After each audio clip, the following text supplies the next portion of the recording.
Hello everyone and welcome to study with Sunil. देखिए दोस्तों, REET exam 2018 में आपका लेवल फर्स्ट के अंतर्गत जो क्वेश्चन पेपर आया था उसमें पर्यावरण अध्ययन के जो क्वेश्चन आंसर आपको पूछे गए थे 30 क्वेश्चन, उसके बारे में अपन इस वीडियो में बात करेंगे।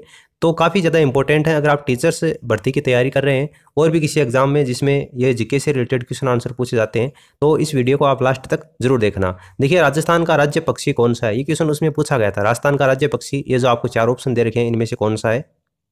गोडाउन है, मोर है, गिद्ध है या फिर सारस है? तो कौन सा है? गोडाउन इसका करेक्ट आंसर होता है। 1981 के अंतर्गत ग्रेट इंडियन बस्टर्ड, जो कि गोडाउन को ही बोला जाता है, इसी को राजस्थान राज्य का राज्य पक्षी घोषित किया गया था। कब किया गया था? 1931 के अंतर्गत। तो गोडाउन इसका करेक्ट आंसर होगा। निम्नलिखित में से कौन सा सुमेलित है? देखिए, कौन सा सुमेलित है, इसका मतलब 3 गलत हैं और एक ही सही है इन चारों में से। तो वो कौन सा है, वो आपको बताना है। देखिए, Bombay natural history society, Bombay natural history society नई दिल्ली के अंतर्गत है? जी नहीं, ये मुंबई के अंतर्गत है। ठीक है, ये मुंबई के अंतर्गत स्थित है। भारतीय वनस्पति सर्वेक्षण, तो ये कहाँ पर है? ये कोलकाता में है। फरवरी 1890 में इसको स्थापित किया गया था। ये कोलकाता के अंतर्गत ही स्थित है। कौन सा सुमेलित है वो आपको बताना था। ऑप्शन सेकंड ही इसका आंसर हो जाएगा। बाकी आपको दे रखे हैं भारतीय वन्य जीव संस्थान, तो भारतीय वन्य जीव संस्थान कोयम्बटूर के अंतर्गत नहीं है, ये कहाँ पर है? लखनऊ के अंतर्गत है। और लास्ट आपको दे रखा है राष्ट्रीय वनस्पति अनुसंधान संस्थान, तो ये आपका जोधपुर में नहीं है, ये देहरादून के अंतर्गत स्थित है। तो इसमें ऑप्शन सेकंड कोलकाता वाला भारतीय वनस्पति सर्वेक्षण 1890 में इसको स्थापित किया गया था। निम्नलिखित में से कौन सा नवीकरणीय ऊर्जा का स्रोत नहीं है? कौन सा नवीकरणीय ऊर्जा का स्रोत नहीं है, यानी अक्षय ऊर्जा कौन सी नहीं है, वो आपको बतानी है। जीवाश्म ईंधन, जल विद्युत, पवन ऊर्जा, सौर ऊर्जा। तो देखिए, इसका करेक्ट आंसर का जीवाश्म ईंधन जो है वो अक्षय ऊर्जा नहीं होती। पारितंत्र शब्द का गठन किसने किया? पारितंत्र शब्द का गठन किसने किया? देखिए, 1935 में इस शब्द का गठन किया गया था। इसका करेक्ट आंसर कौन सा होगा? ऑर्थर टेंसले, जो आपको टेंसले दे रखा है, इसका पूरा नाम है ऑर्थर टेंसले। 1935 पारितंत्र। भारत का सर्वाधिक वर्षा वाला स्थान कौन सा है? तो ये क्वेश्चन शायद आप सभी को पता होगा। ये उस समय 2018 में रीट लेवल फर्स्ट में पूछा गया था। भारत का सर्वाधिक वर्षा वाला स्थान कौन सा है? मौसिनराम इसका करेक्ट आंसर। देखिए, मौसिनराम क्या है? एक गांव का नाम है। मेघालय के अंतर्गत एक गांव है, उसका नाम है मौसिनराम। पर्यावरण के जैविक घटक के सम्मिलित हैं। पर्यावरण के जैविक घटक में इनमें से कौन सा सम्मिलित है वो आपको बताना है। देखिए, पर्यावरण का 2 घटक होते हैं, एक होता है जैविक घटक और एक होता है अजैविक घटक। जैविक घटक में इनमें से कौन सा शामिल होता है वो आपको बताना है। भूमि, वायु, पौधे, जल। देखिए, जीव किस में होता है? जैविक घटक का मतलब सीधा सा है, जिसमें जीव होता है। जीव भूमि में जीव होता है? नहीं होता। वायु, पौधे में जीव होता है, जल भी नहीं होगा। तो इसका करेक्ट आंसर कौन सा होगा? पौधे होगा।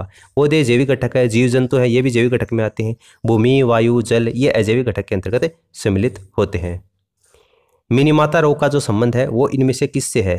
सीडी प्रदूषण से है, SO2 प्रदूषण से है, HG प्रदूषण से है, या फिर इनमें से कोई नहीं? मिनीमाता रोग का संबंध किससे है?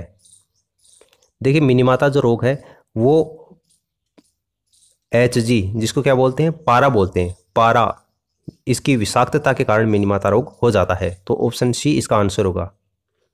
निम्नलिखित में से अप्रक्षेपित शिक्षण सामग्री कौन सी है? निम्नलिखित में से अप्रक्षेपित शिक्षण सामग्री कौन सी है? फिल्म स्ट्रीम, चार्ट या फिर चित्र विस्तारक यंत्र या फिर स्लाइड? अप्रक्षेपित शिक्षण सामग्री। देखिए, चार्ट का कोई भी इसके अंतर्गत रोल नहीं होता। चार्ट प्रोजेक्टिंग शिक्षण सहायता नहीं होती। प्रोजेक्ट चलाने के लिए अपन को फिल्म स्ट्रीम की आवश्यकता होती है, इसके अलावा एपीडास्कोप की आवश्यकता होती है, स्लाइड की आवश्यकता होती है। चार्ट का कोई भी यूज़ नहीं होता। और चार्ट क्या होता है ये आप सबको पता है, बताने की आवश्यकता नहीं है। निम्नलिखित में से कौन सी गतिविधि पर्यावरण संरक्षण से संबंधित नहीं है? पर्यावरण संरक्षण से संबंधित नहीं है कौन सी गतिविधि? वनोन्मूलन, प्राकृतिक संसाधनों का संरक्षण, वृहद पौधारोपण, जलाशयों की सफाई। पर्यावरण संरक्षण के लिए देखिए, प्राकृतिक संसाधन जो उनका संरक्षण है, वृहद पौधारोपण भी है और जलाशयों की सफाई भी है। वनों का उन्मूलन ये कहीं पर भी पर्यावरण संरक्षण से संबंधित नहीं होता। वनों की कटाई, तो ऑप्शन फर्स्ट क्या हो जाएगा? इसका करेक्ट आंसर होगा। पर्यावरण शिक्षा में सामूहिक चर्चा से संबंधित शिक्षण विधि कौन सी है? पर्यावरण शिक्षा में सामूहिक चर्चा से संबंधित शिक्षण विधि कौन सी है? भूमिका निर्वाह है, व्याख्यान, वर्णन या विचार गोष्ठी? तो कौन सी है? व्याख्यान विधि, ऑप्शन सेकंड। सतत एवं व्यापक मूल्यांकन यानी कि सीसीई का मुख्य उद्देश्य क्या है? सतत और व्यापक मूल्यांकन का मुख्य उद्देश्य क्या है? विद्यालय में उपस्थिति के समय बालक के प्रत्येक पहलू का मूल्यांकन करना। देखिए चारों ऑप्शन आपको स्क्रीन के ऊपर दे रखे हैं, आप इनको वीडियो को पॉज करके पढ़ सकते हैं। इसका राइट आंसर मैं आपको बता देता हूं, विद्यालय में उपस्थिति के समय बालक के प्रत्येक पहलू का मूल्यांकन करना, यही सीसीई का मुख्य उद्देश्य है, सतत और व्यापक मूल्यांकन का। Option first. आईईपी का पूर्ण रूप क्या है? आईईपी का पूर्ण रूप क्या है? देखिए इसका मतलब होता है international environmental education programme. Option second. पर्यावरण अध्ययन शिक्षण के दौरान विद्यार्थियों की शैक्षिक उपलब्धियों को देखने के लिए निम्नलिखित में से किसके आकलन सूचक का प्रयोग नहीं किया जाता? कौन सा आकलन सूचक है जिसका प्रयोग नहीं किया जाता पर्यावरण अध्ययन शिक्षण के दौरान विद्यार्थियों की शैक्षिक उपलब्धियों को देखने के लिए? अवलोकन करना, चर्चा करना, प्रयोग करना या फिर उपचारात्मक शिक्षण करना, इनमें से कौन सा नहीं किया जाता? देखिए कौन सा नहीं किया जाता? उपचारात्मक शिक्षण करना, इसका कहीं पर भी कोई भी संबंध नहीं होता। Option D. निम्नलिखित में से कौन सी विशेषता अच्छे शिक्षण की नहीं है? कौन सी विशेषता अच्छे शिक्षण की नहीं होती? अच्छा शिक्षण क्रिया आधारित होता है, बिल्कुल होता है। अच्छा शिक्षण लोकतांत्रिक होता है, बिल्कुल होता है। अच्छा शिक्षण मूल्य आधारित नहीं होता है। देखिए मूल्य आधारित कैसे नहीं होता? होता है। ऑप्शन सी इसका आंसर हो जाएगा। और अच्छा शिक्षण सुव्यवस्थित निश्चित उद्देश्य युक्त होता है, यह भी बिल्कुल होता है। ऑप्शन सी इसका आंसर हो जाएगा। निम्नलिखित में से कौन सा विकल्प पर्यावरण अध्ययन की विषय वस्तु में सम्मिलित नहीं किया जाता? पर्यावरण अध्ययन की विषय वस्तु में कौन सा सम्मिलित नहीं किया जाता? वन संरक्षण, राजनीतिक संरक्षण, जल संरक्षण, मृदा संरक्षण। तो देखिए आपको देखने से आइडिया लग गया होगा कि राजनीतिक संरक्षण से इसका कोई भी संबंध नहीं होता। निम्नलिखित में से कौन सा नियम अधिगम के प्रयास और त्रुटि सिद्धांत से संबंधित नहीं है? कौन सा संबंधित नहीं है वो आपको बताना है। अधिगम, पुनर्वलन का नियम, तत्परता का नियम, अभ्यास का नियम और प्रभाव का नियम। तो देखिए तत्परता का नियम भी है, अभ्यास का नियम भी है, प्रभाव का नियम भी है। पुनर्वलन का नियम इससे संबंधित नहीं होता, इसलिए ऑप्शन फर्स्ट इसका आंसर हो जाएगा। भारत में बाल श्रम को प्रतिबंधित करने के लिए बाल श्रम निषेध जो विनियमन अधिनियम है वो कौन से वर्ष पारित किया गया था? 1938 में, 1988 में, 1986 में या वर्ष 2017 में? तो कब किया गया था इसको? 1986 में पारित किया गया था। भारत में लड़कियों और लड़कों के विवाह की न्यूनतम कानूनी आयु क्या है? तो ये तो आपको पता होगा। पहले आपको लड़की दे रखा है, इसका मतलब 18 वर्ष, बाद में लड़का दे रखा है, इसका मतलब 21 वर्ष निर्धारित की गई है। राजस्थान की वस्त्र नगरी का क्या नाम है? राजस्थान की वस्त्र नगरी का नाम क्या है? उदयपुर, अजमेर, सीकर, भीलवाड़ा। देखिए इसका करेक्ट आंसर होगा भीलवाड़ा। भारत का कपड़ा शहर, भारत का कपड़ा शहर के उपनाम से भी भीलवाड़ा को जाना जाता है। राजस्थान की वस्त्र नगरी भी इसको कहते हैं। नशीली दवाओं की लत को नियंत्रित करने हेतु आमतौर के ऊपर प्रयुक्त की जाने वाली जो औषधि है उसका नाम क्या है? नशीली दवाओं के लत को कंट्रोल करने के लिए कौन सी औषधि काम में ली जाती है? काफ़ी ज़्यादा इंपॉर्टेंट है ये। देखिए फोलिक अम्ल भी नहीं होता, कोकीन तो नशीली दवा खुद ही होती है, एस्कॉर्बिक अम्ल भी नहीं होता, पेथिडीन होता है। ऑप्शन डी इसका आंसर होगा। निम्नलिखित में से कौन सा जो राज्य है उसके बारे में बताता है 2018 के डेटा के अनुसार कि वो राज्य 100% खुले में शौच मुक्त राज्य है? कौन सा राज्य 2018 के डेटा के अनुसार 100% खुले में शौच से मुक्त? आंध्र प्रदेश जी नहीं, असम भी नहीं है, केरल है, तमिलनाडु नहीं है। केरल क्या होगा? इसका करेक्ट आंसर होगा। राजस्थान के राज्यसभा सांसदों की टोटल संख्या कितनी है? राज्यसभा सांसदों की पूछिए, इसलिए 10 क्या हो जाएगा? इसका आंसर हो जाएगा। नायलॉन का आविष्कार किसने किया था? नायलॉन का आविष्कार, काफ़ी बढ़िया क्वेश्चन है। नायलॉन का आविष्कार या फिर नायलॉन का जनक, ऐसे भी आपको पूछा जाए तो एक ही बात है। 1931 में इसका आविष्कार किया गया था। इसका नाम क्या था? Wallace Carothers. Option second.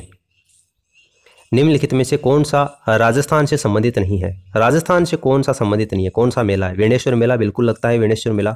Pushkar मेला भी बिल्कुल लगता है, खिजड़ली मेला भी लगता है, माघ मेला नहीं लगता। देखिए माघ मेला जो है वो प्रयागराज के संगम के ऊपर आयोजित होता है, राजस्थान से इसका संबंध नहीं है। और वेणेश्वर धाम है, पुष्कर मेला है, खिजड़ली मेला, ये काफ़ी ज़्यादा फेमस है। अगर आप राजस्थान से संबंध रखते हैं तो आपको पता ही होगा। भारत में प्रथम यात्री रेलगाड़ी की शुरुआत कब हुई थी?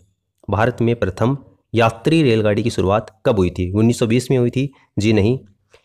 1856 में भी नहीं हुई थी, 1853 में हुई थी। 16 अप्रैल को, 16 अप्रैल 1853 1853 को बॉम्बे और ठाणे के बीच में, बॉम्बे इसको बोरीबंदर भी बोलते हैं, बोरीबंदर और ठाणे के बीच में ये चलाई गई थी 1853, इसका आंसर होगा। पीसी कल्चर क्या है? पीसी कल्चर किसको बोलते हैं? मधुमक्खी पालन को बोलते हैं? जी नहीं, मछली पालन को बोलते हैं। ऑप्शन सेकंड, पीसी कल्चर किसको बोलते हैं? मछली पालन, मछली की जो खेती है उसको बोला जाता है। झामर कोटड़ा खदान जो है वो प्रसिद्ध है, किसके लिए फेमस है? झामर कोटड़ा जो खदान है वो किसके लिए फेमस है? तांबे के लिए? जी नहीं, जिंक के लिए भी नहीं है, यूरेनियम के लिए भी नहीं है, रॉक फॉस्फेट के लिए। रॉक फॉस्फेट के लिए झामर कोटड़ा खान फेमस है, और ये कहाँ पर आपकी उदयपुर में है। राजस्थान की जो झीलों की नगरी है उदयपुर में, वहाँ पर ये स्थित है। निम्नलिखित में से कौन सा रोग संक्रामक रोग है? काफ़ी बढ़िया क्वेश्चन है। कौन सा रोग संक्रामक रोग है? मधुमेह रोग? जी नहीं। हार्ट अटैक आता है? वो भी नहीं है। और उक्त रक्तचाप? ये भी नहीं है। डिप्थीरिया? डिप्थीरिया जो रोग है वो अत्यधिक संक्रामक रोग है, बहुत ज़्यादा संक्रामक रोग है ये। डी इसका आंसर होगा। निम्नलिखित में से कौन सा परीक्षण HIV से प्रत्यक्ष संबंधित है? HIV एड्स से प्रत्यक्ष संबंधित कौन सा परीक्षण है? विडाल परीक्षण है, MP परीक्षण है, ESR परीक्षण है, या एलिसा परीक्षण है? एलिसा परीक्षण है, ये आप सभी को पता होगा, काफ़ी फेमस है, पढ़ा हुआ होगा आपका। एलिसा परीक्षण जो है वो HIV से सीधा प्रत्यक्ष संबंधित है। भारत में पल्स पोलियो टीकाकरण जो कार्यक्रम है वो कब शुरू किया गया था? पल्स पोलियो टीकाकरण कब शुरू किया गया? 1985 के अंतर्गत? जी नहीं, 2005 में भी नहीं किया गया था, 1990 में भी था, 1995 के अंतर्गत 1995 में भारत में पल्स पोलियो टीकाकरण कार्यक्रम शुरू किया गया था। ऑप्शन सी इसका आंसर होगा। तो ये काफ़ी इंपॉर्टेंट क्वेश्चन आंसर थे। आपके इन 30 क्वेश्चन आंसर में से कितने सही हुए हैं नीचे कमेंट सेक्शन में इसका आंसर जरूर देना। इस वीडियो में फिलहाल इतना ही। Thanks for listening. God bless you all.